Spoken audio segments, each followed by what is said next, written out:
ボンジュー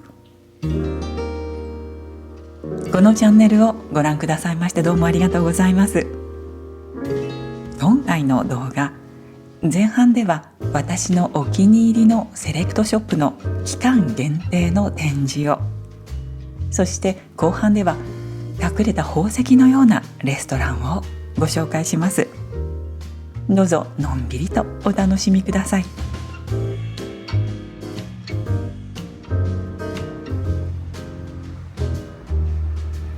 10月のとある朝、セーヌ川沿いに霧が立ち込めていました。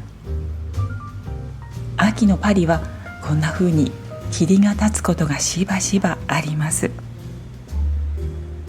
車を運転する人にとっては厄介かもしれませんが、私はこの風景が好きです。ルーブル美術館もこの通り、うっすらとベールをかぶったようになっていました。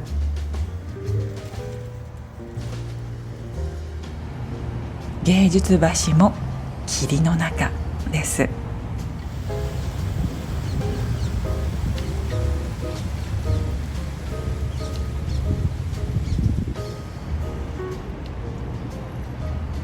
一通の招待状を受け取りました。秋のジャポニズムとシノワズリ、ラ・ブティック・ファンタスクからのものです。このチャンネルを以前からご覧くださっている方の中には、あのお店ねとピンときた方もいらっしゃるのではないでしょうか。春にご紹介したとても素敵なセレクトショップです。概要欄にリンクを添えておきますね。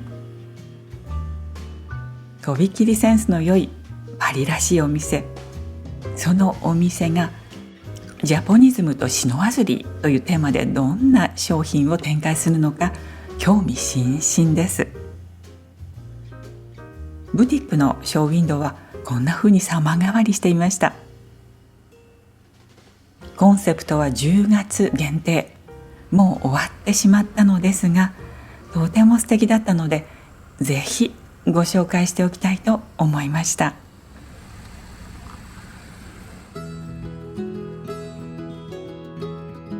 全然違った雰囲気ですね。かんざしがあったり、張り子の犬の置物があったりする一方で、漆器の上にヨーロッパのクリエイターのキノコがいたりする。色鮮やかな品揃えはとてもワクワクさせるものがあります。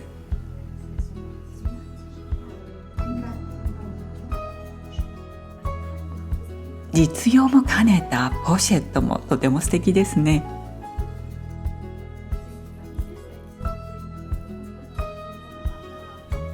これはきっと西洋の布だと思うんですけれども、こちらの布はおそらく日本の着物の布でしょう。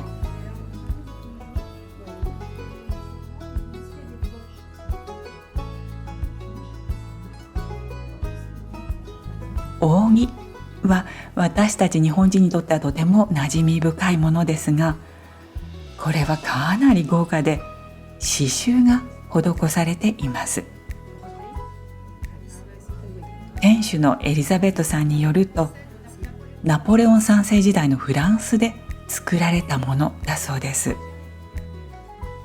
扇の裏側には黒い絹が貼られています。こちらはグリザユという絵画の手法で絵付けがされています。ところでナポレオン3世時代といえばまさに日本が開国した頃です。その当時のものであろうというこれらの扇を見ると、フランスでジャポニズムの大きなブームがどのように展開したのかが少し垣間見えるような気がします。これは中国の靴でしょう。これもまた可愛らしい。このお店には前回もヨーロッパの可愛らしい靴がありました。ご覧になってわかるように、必ずしも日本と中国のものだけが置いてあるんではないんです。東洋のものと西洋のものを上手にミックスして、この独特の世界観を作り出しています。見せ方によって一つ一つのものがより魅力的に映りますね。店主のエリザベットさんはまるで魔法の手を持ってるんではないかと、私は彼女のセンスに感心しきりです。この漆の入りの食器にしても、このクッションと組み合わせることでさらに素敵に見えませんか？オブジェとしての美しさを改めてめでることができるんだなぁと再発見しました。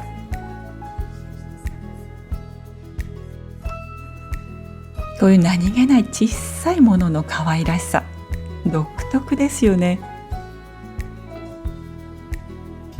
このカエルさんはとっても素敵なマダムがお買い上げになっていました。このクッションはジュエリー用なんですって。その上に置かれたことによってさらに可愛らしく見えていますね。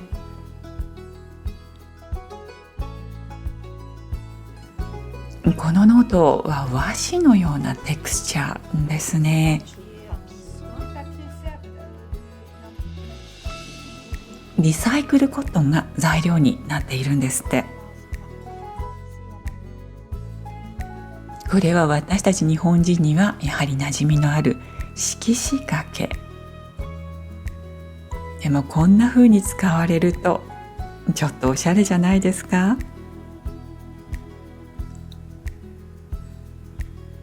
ラブティックファンタスクはこのように季節ごとにガラリと品揃えが変わります。展示替えの期間はこのカーテンが閉まっていて、お店も閉じているんですが、それは次の舞台の準備中ということ。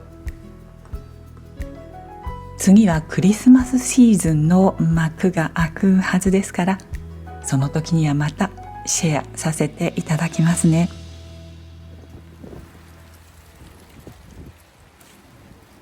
ところ変わって、こちらはサンマルタン運河。プラタナス並木の落葉が風に舞っています。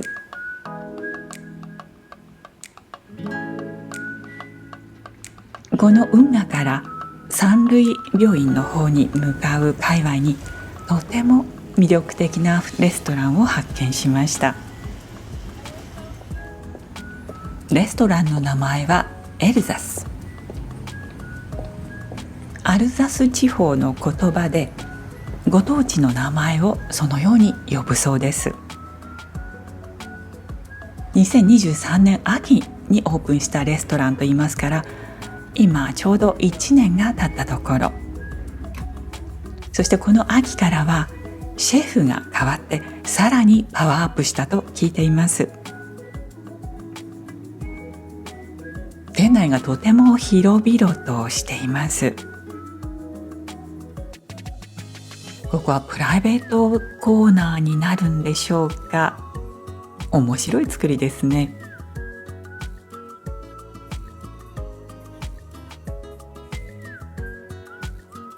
ところでアルザス地方と聞いてもイメージが湧かないという方もいらっしゃるのではないでしょうか。数年前の秋、私はアルザスワインの取材のためにその地を訪れていました。その時の写真をいくつかご覧に入れますね。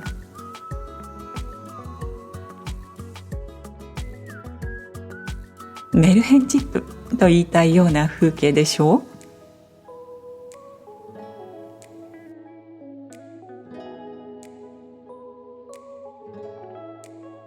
アルザスの名物料理といえばシュクルートがあります。ドイツと国境を接するフランスでも最も東に位置する地方。アルザスはワイン作りでもとても有名です。村々を取り囲む丘の斜面にはブドウ畑が広がっています。さて、こちらがレストランのオーナーのギヨームさん。Bonjour, bienvenue. Je m'appelle Guillaume Keuch, bienvenue chez Alsace. アルザスの出身で、アルザスワインに心底惚れ込んでいる方です。その思いが高じて、このレストランになりました。レストランにあるワインはすべてアルザスワイン。パリでは唯一と言ってもいいんではないでしょうか。ギヨームさんはまず私にこのワインを勧めてくれました。7つの粒という名前のワインなんですが、アルザスの白ワインになるブドウ品種7種をアッサンブラージュしたものなんだそうです。ワイン通の方、7品種全部言えますか？ Donc les 4 cépages nobles, vous avez le Riesling, le Pinot Gris, le Gewürztraminer et le Muscat, auquel on vient rajouter le Pinot Blanc, l'Auxerrois et le Sylvaner. はい、だそうです。今回も私が敬愛する料理ジャーナリストの伊藤彩さんと一緒にこちらのお料理を味わいたいと思います。まずは一つ目の前菜、2種類のビーツです。アルザスのホースラディッシュを効かせたクリームとくるみが付け合わせになっています。私たちは例によって半分ずついただきます。もう一つの前菜はブルターニュ産のアーティチョークのお料理。アーティチョークの上にはウイキョウと人参も乗っています。これとってもシンプルに見えるでしょう。ところが実はこのアーティチョークはアルザスの白ワインリースリングを使って煮たものなんだそうです。これらの前菜に合わせてギヨームさんが勧めてくれたのがピノグリ品種の白ワインです。こんなに大ぶりのアーティチョークがホクホクしたお芋のようにとってもいい具合に火入れされています。シンプルに見える料理ですけれども、素材の良さ、丁寧な仕込みに裏付けられた本当に美味しい料理だなと素直に感心しました。このソースにはアルザス産のサフランが使われているんですが、アーティチョークの煮汁を取っておいてそれを煮詰めてソースにしてあるんだそうです。ソースまで全部いただきたいお料理です。ギヨームさん、私たちに次のワイントリンバックのリースリングを勧めてくれました。お店のマークはアルザスのシンボルであるコウノトリをモチーフにしたものなんですが、なんと彼の腕にもそのマークが。このお店にかける思いがひしひしと伝わってくるようです。続いてメインディッシュ、こちらは豚肉のお料理。アルザスの郷土料理シュークルートをモダンに再解釈したものです。En dessous du chou de choucroute, vous avez la poitrine confite, 17 heures, le petit boudin blanc qui est fait avec les parures de cochon et le carré de cochon qui lui est rôti, un petit jus de cochon et la pomme de terre vapeur. En fait, c'est une choucroute qui dit pas son nom. Et ça, c'est aussi le... Ça, c'est la fameuse truite soufflée, du coup, cet hommage au saumon soufflé de Marc et Berlin. Donc, vous allez trouver une darne de truite autour de laquelle il y a une farce fine de saumon, tombée d'épinards et beurre blanc au Riesling. Et ce que vous trouvez autour, c'est une huile de tomate avec les petits pigments qu'il y a dessus. En fait, dans la recette traditionnelle de l'auberge de Lille, il y a une quenelle de concassée de tomates. Et nous, on voulait pas remettre de quenelle de concassée de tomates, et donc on a pris la concassée de tomates, on l'a fait frire, et on a utilisé cette huile. Magnifique. Bonne dégustation. オーベルジュ・ドゥ・リルというのはアルザスを代表するガストロノミーレストランの一つ。そちらの名物料理ソーモンスフレのサーモンをマスに変えて再解釈したお料理。切り身をくるんでいるもの、これがいわゆるクネルの材料にもなるカカマスなどを使ったペーストです。それで包んだ状態で火入れをしていて、この感じを出すんですから、まあ見事ですよね。フランス各地の三つ星レストランで経験を積んだシェフならではのものです。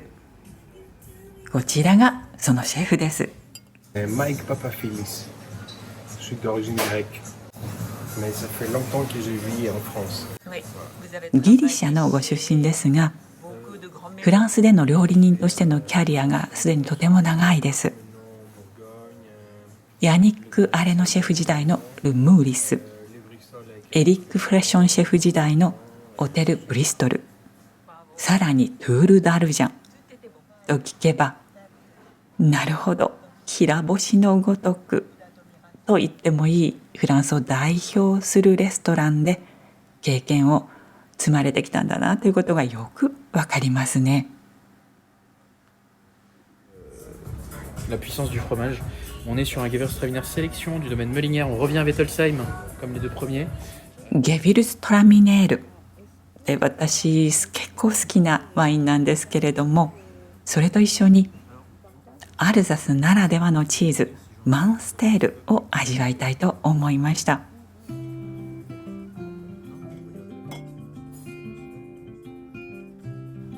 マンステールは匂いがとても強いチーズ、好き嫌いがあるかもしれませんが、私結構好きですね。しかもこちらのチーズはギヨームさんのセレクションですから一級品です。チャツネはレストランの特製。中に何が入っているか当てようと思ったんですが、なかなか難しい。というのは全体が見事に一体になっていて、何かの味が突出しているっていう感じがないんです。右に添えてあるのはクミン。これらと一緒にチーズをいただきます。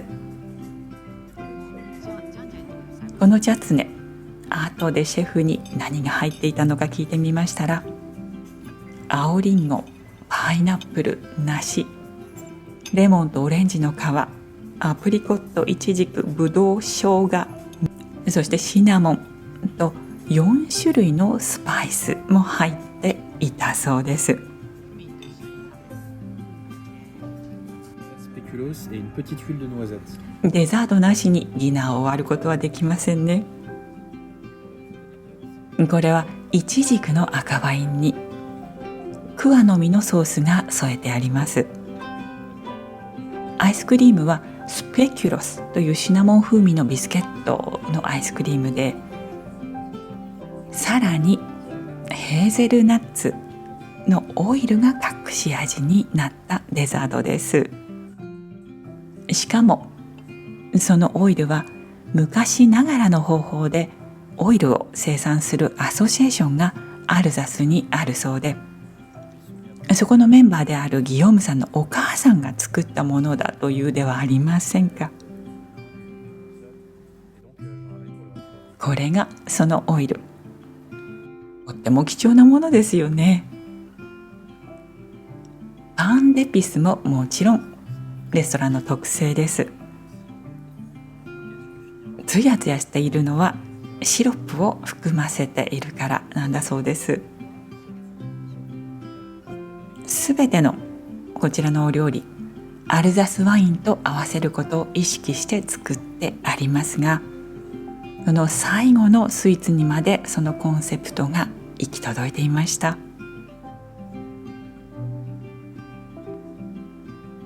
ところで私たちがこのお店にお邪魔したのは平日の夜。あまりお天気が良くなかったっていうこともあるのでしょうか。お客様があまりいらっしゃいませんでした。きっとまだ知られていない眠りの森の美女のようなレストランと言えるかしら。一度こちらの料理を食べたら、三つ星レベルのスキルを持って誠実に作られているお料理だということがよくわかります。特に食通の方、ワイン好きの方にはぜひとも訪れていただきたいレストランだと思います。ちなみに私はもちろん必ずリピートしたいレストランの一つになりました。最後までお付き合いくださいましてどうもありがとうございました。今回の動画お楽しみいただけましたでしょうか。この動画が気に入っていただけたらどうぞ高評価、そしてチャンネル登録をお願いいたします。お寄せいただく温かいコメントもとても励みになっております。どうもありがとうございます。それではまた次回の動画でお会いいたしましょう。アビアント。